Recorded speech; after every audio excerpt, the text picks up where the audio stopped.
This is my favorite place in the world. I couldn't tell you the first time I came here, but I've been coming here for many years. The layers of worlds, the stairs to heaven, the gentle music echoes. It's nostalgic, and it's dying.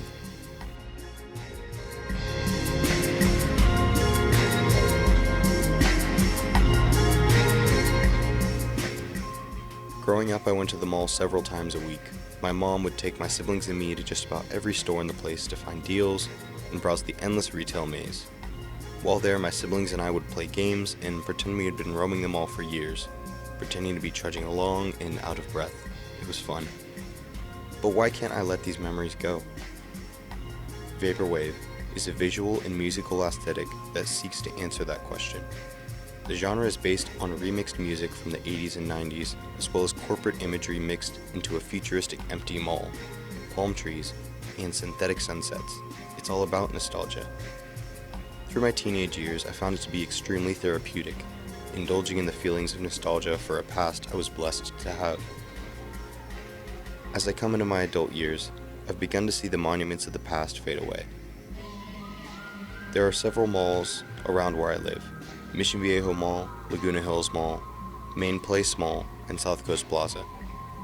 South Coast is my favorite because of its size and architecture, but it's because of its high-end stores, luxury, and dining that it might stand a chance at sticking around.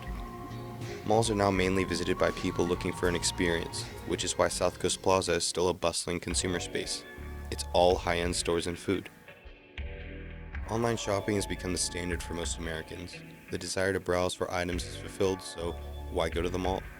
You'll have to drive all the way there, prices are higher in person than they are online, and they might not even have what you're looking for. Maybe we don't need the mall anymore. For the last several years, the inside of the Laguna Hills Mall has been closed, and it's reached its last leg. Since its partial closing, I've spent several months contacting real estate agents, local property managers, and businesses still working on the outside edge of the mall to try and film inside for this documentary, but no one responded. This mall was so great in its prime. I cared about presenting it one last time in a way I thought paid tribute, and that was important to me. On February 28th, 2023, I was driving by and I saw the majority of the mall had completely been torn down, and I realized nobody else cared. The original idea for revamping it, once the inside closed, was an indoor-outdoor mall called the Five Lagunas, but upon demolition, the idea had apparently been completely scrapped to build offices, a hotel, and apartments. It was a piece of my childhood. It was almost like a piece of me. The memory of the mall lives in my mind, but like the actual mall, it will fade to dust with time. I loved the mall, and I had to let it go.